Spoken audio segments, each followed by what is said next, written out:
전 세계 지역에 실존했던 영물 이상의 대단함을 자랑하는 동물들이 있습니다. 실존했던 동물이었으며 전쟁 속 긴박한 상황 속에서 활약을 해 미국의 영웅으로 추대받았던 말, 지역사회를 초토화시켜 모든 사람을 공포에 질리게 하는 악명을 떨쳤던 호랑이 치긴을 버려 수많은 사람들을 해쳤던 표범까지 실존했던 전설의 동물 탑8입니다. 8위 늑대왕 로보. 1891년부터 1894년까지 늑대들의 우두머리로 군림해 5년 동안 미국 뉴멕시코주 농장에서 수천 마리의 염소와 소양 등을 잡아먹은 역사상 최악의 늑대 로보. 가축들을 무자비하게 사냥했던 로보는 농장주들에게 있어 최악의 재해 같은 동물이었고, 큰 몸집만큼이나 힘이 세고 지혜로운 늑대 무리의 우두머리였습니다.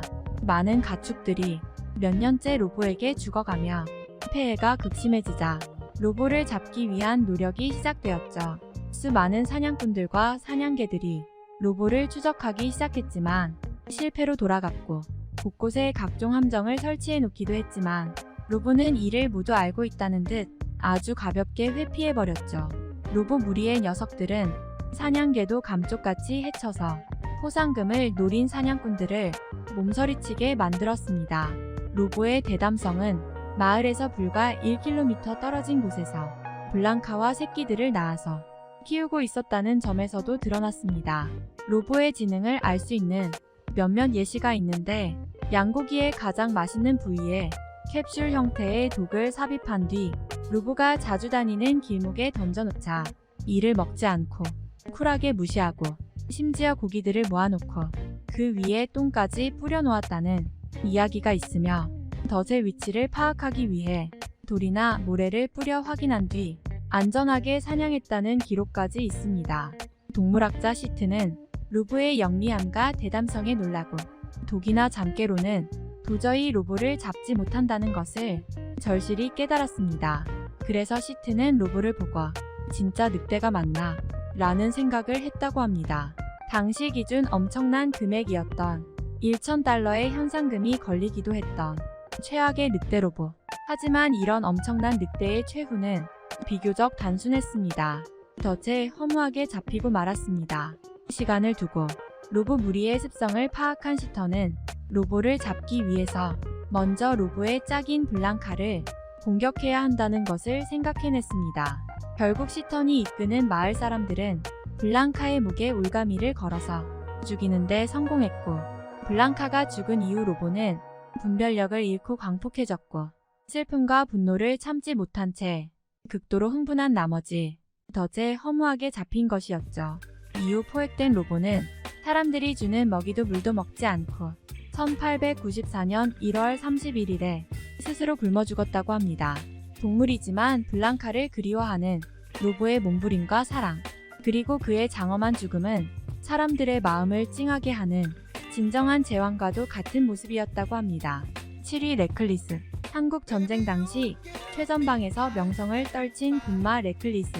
본명은 아침해 혹은 여명이었으나 군마로 활약하면서 총을 맞아 피 흘리면서도 임무를 끝까지 완수해 미 해병대원들에게 용기와 희망을 주었고, 이에 미 해병대원들이 무모할 정도로 용감하다는 의미의 레클러스라는 이름을 붙여주었다고 합니다. 한두 번의 동행만으로 길을 외워 혼자서도 길을 찾아갔을 정도로 굉장한 지능을 자랑했다고 하며 포격이다 라고 외치기만 하면 알아서 참호에 들어가 엎드리기도 하는 등 대단한 능력을 보여주었다고 합니다. 이러한 레클리스가 가장 빛났던 전쟁은 악명 높은 네바다 전초 전투였습니다. 이 전투에선 수많은 포탄이 날아다녔죠. 하지만 레클리스는 이에 굴하지 않고 무거운 탄약과 포탄을 총 51회 차툰을 날랐다고 하며 더 이상 임무가 불가능할 정도의 부상을 입기도 했지만 치료와 약간의 휴식을 취한 뒤 끝까지 임무를 완수했던 용맹함을 보여주기까지 합니다. 그렇게 전투 중 부상 입은 군인에게 주는 퍼플하트 훈장, 미국 국방부, 한국 대통령 표창 등 굵직한 상을 여러 수여받았으며 1997년 미국의 100대 영웅으로서 선정되기까지 합니다. 6위 코키 버넷. 보통의 앵무새는 때때로 80년까지 산다고 합니다. 하지만 지금 소개해드릴 코키 버넷의 경우 80년을 넘어 100년을 넘게 산 무려 3세기를 걸쳐 살았던 전무후무한 앵무새입니다. 1796년에 태어나 1916년 5월에 119살이라는 나이로 사망해 역사에 기록된 새 중 가장 오래 살아남았다는 대기록을 가진 이 새는 특이한 외형과 방문객들을 즐겁게 해주는 특기로 지역의 유명 인사가 되었었고, 이로 인해 포키버넷이 눈을 감을 때 시드니의 많은 사람들이 이를 애도했다고 합니다. 5위 파나르의 식인표범. 인도의 쿠마운 지역에서 활동하던 파나르의 식인표범. 기록된 표범 중 가장 많은 수의 인간을 죽였다는 악명을 떨친 전설의 표범입니다. 3년 동안 자그마치 400명 이상의 사람을 잡아먹은 것으로 알려져 있으며 부상당한 사람까지 합치면 피해자가 무려 2,000명이 넘는다고 합니다. 이 모든 것이 단 한 마리의 표범이 벌인 짓이었죠. 수년 동안 파나르의 표범을 제거하기 위한 노력이 계속되었지만 영악했던 표범은 힘새가 이상하다 싶으면 회피하는 식으로 유유히 빠져나갔다고 합니다. 어떻게 이런 최악의 사태가 벌어졌을까에 대한 흥미로운 가설이 몇 가지 있는데, 사냥꾼의 총에 맞아 상처를 입어 인간들에 대한 증오심이 커진 뒤부터 식인을 시작했다는 가설과 콜레라 전염병으로 죽은 수많은 병든 시체를 먹기 시작했는데 더는 먹을 시체가 없자 인간 사냥을 시작했다는 가설 등이 있다고 합니다.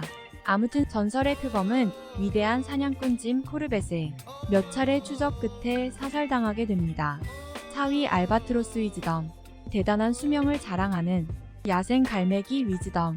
1951년경 아니 그보다 더 일찍 태어난 것으로 추측되고 있는 이 새는 아직 살아있습니다. 그것도 심지어 야생에서 말이죠. 나이는 숫자일 뿐이라는 것을 증명하듯 지금까지도 왕성한 활동을 하고 있다고 합니다. 건강하게 하늘을 날아다니는 것뿐만 아니라 알까지 낳는다고 합니다. 알을 품었던 사례 중 가장 최근에 보고된 사례가 2020년 12월이었다고 하며 나이로 따지자면 69세에 알을 낳았다고 할 수 있습니다. 위즈덤은 1956년 이후로 지금까지 지구를 120바퀴 돈 것과 맞먹는 약 480만 킬로미터 이상을 비행한 것으로 알려져 있으며 역사에 기록된 가장 오래 살아남은 야생조류라는 타이틀까지 갖고 있다고 합니다. 3위 보이텍. 2차 세계대전 당시 폴란드군과 함께 참전한 시리아 불곰 보이테크. 평소 맥주 마시는 것을 즐기기도 심지어 담배 태우는 것을 즐기기까지 했던 곰이며 병사들과 레슬링과 수영을 즐기기도 혼자서 샤워기를 틀고 샤워까지 했다고 합니다. 인사를 받으면 경례까지 가능했기에 살아생전 병사들의 마스코트가 되기도 했습니다. 이러한 보이텍은 적진에 포를 쏘는 전투가 진행되는 와중 동료를 도와 포탄 운반을 담당해 업적을 인정받기도 했으며 무대에 몰래 침투한 독일군 스파이를 잡은 적도 있습니다.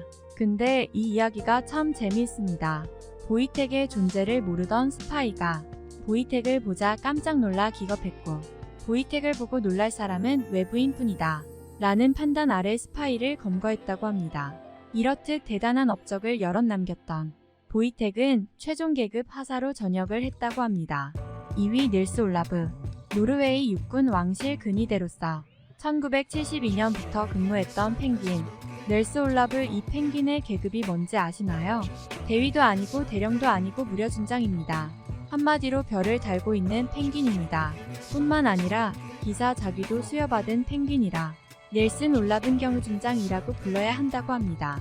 1972년 군악대 축제에 참여했던 닐스 중위는 국왕인 올라브 호세에게 한 펭귄을 부대의 마스코트로 삼자고 권유하였고 국왕이 이를 승낙하면서 국왕의 이름 올라브와 닐스 중위의 이름이 합쳐져 닐스 올라브라는 이름을 하사받은 뒤 에든버러 동물원에서 행사가 열릴 때마다 초고속 진급을 거듭하여 1987년 중사, 1993년 주임상사, 2005년 대령, 2008년 기사자기, 2016년에는 중장이 되었다고 합니다. 펭귄이 어떻게 이렇게 오래 살지 싶으시겠지만 닐스 올라브 경이 죽으면 다른 펭귄이 이 자기를 이어갔다고 하며 현재는 닐스 올라브 3세가 활동하고 있다고 합니다. 1위 참파와트 호랑이. 사람을 가장 많이 죽인 호랑이로 기네스북에 등재된 이력이 있던 호랑이 참파와트 호랑이. 19세기 말 네팔의 히말라야 산맥 부근에서 식인을 시작한 참파와트 호랑이는 정글 속에 숨어 있다가 덮치는 방법으로 사람들을 사냥했으며 그 수가 자그마치 436명이나 된다고 합니다. 이런 극악무도한 악명으로 이 지역에 거주하는 주민들은 바깥으로 나가는 것 자체를 꺼리게 되었고, 이는 곧 지역 경제의 마비에 이르게 되었습니다. 결국 네팔 정부는 네팔군과 수백 명의 용병들까지 합세해 참파와트 호랑이를 추적했지만 호랑이는 이를 비웃듯 유유히 추적을 피해 인도의 쿠마운으로 넘어가 식인을 계속했다고 합니다. 이후 1907년 전설의 사냥꾼 짐 코르벳이 호랑이를 추적하기 시작했고, 호랑이가 16세의 소녀를 살해했을 때 남겨졌던 피의 흔적을 따라가 호랑이를 사살하는 데 성공했다고 합니다. 이번 영상은 여기까지. 영상에 나오는 호랑이나 늑대 등 현재 우리나라의 야생에는 존재하진 않지만 실존했다면 하는 생각만으로도 정말 무시무시한 생각이 아닌가 합니다. 영상 끝까지 봐주셔서 정말 감사드리고 행복하세요.